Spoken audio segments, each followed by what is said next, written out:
where in the purliest of this forest stands a sheep-cot fenced about with olive trees. West of this place, down in Neighbor Bottom, the ring of osiers by the murmuring stream left on your right hand brings you to the place. But at this hour, the house does keep itself. There's no one in. But I may profit by tongue, and I should know you by description. Such garments and such years. The boy is slight, a female figure, and bestows himself like a ripe sister. The woman is low and fairer than the rest. You not the owner of the house I did inquire for. It is no boast being asked to say we are. Orlando doth commend him to you both, and to the youth he calls Rosalind, he send this bloody napkin. Are you he? I am. What must we understand by this? Some of my shame, if you will know me and what man I am, how and why and where this handkerchief was stained. I pray you tell it. When the last young Orlando parted from you both, he promised to return again within the hour. And pacing through the forest, chewing the fruits of sweet and bitter fancy, lo, what befell? He threw his eye aside, and mark, what object did present itself? Under an old oak whose boughs were mossed with age and high top, bald with dry antiquity, a wretched, ragged man, overgrown with hair, like sleeping on his back. About his neck, a green and gilded snake had wreathed itself, whom, with her head nimble in its threads, did approach the opening of his mouth.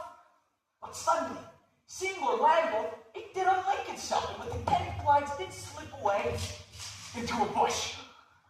A bush which shaded a lioness, whom with her udders, all drawn dry, lie ahead, couching on the ground, with cat-like watch, for 'tis the royal disposition of the beast to not prey on anything that does seem as dead.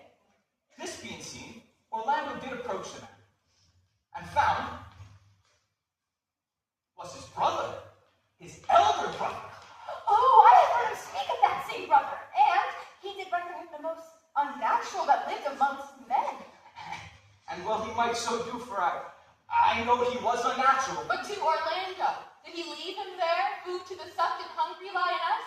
Twice did he turn his back and propose so.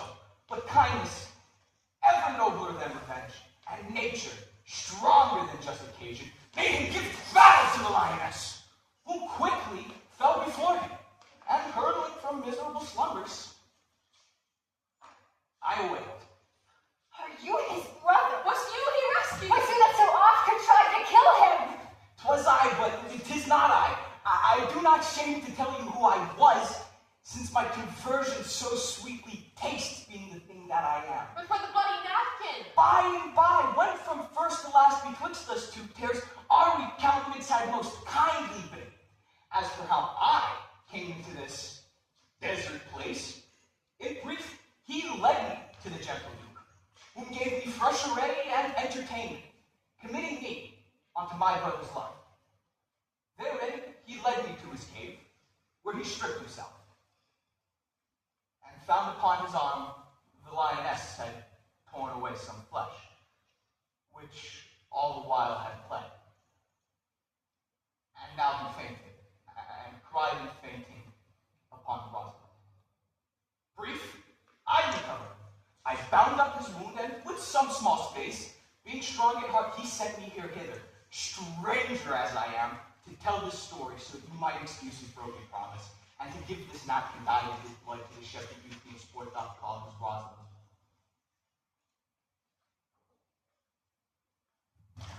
Why, how now, Ganymede? Sweet Ganymede! Many will swoon when they look upon blood. There is more. Cousin Ganymede? Look, he recovers. I would have were home. Will lead you thither. I pray you, will you take him by the arm? Be of good cheer, youth. You, a man. You lack a man's heart. I do so, I confess it. Ah, sirrah, a body would think this was well counterfeited. I pray you, tell your brother how well I counterfeited. Hi ho, There's too great testimony in your complexion that this was a passion of earnest. Counterfeit, I assure you. Well then, take good heart and counterfeit to be a man. So I do. But a faith, I should have been a woman by right. Come. You look paler and paler, for you grow homeward. Good sir, go with us. That will I, for I must bear answer back. How you excuse my brother, Rosalind? I shall devise something, but I pray you, commend my counterfeiting to him. Will you go?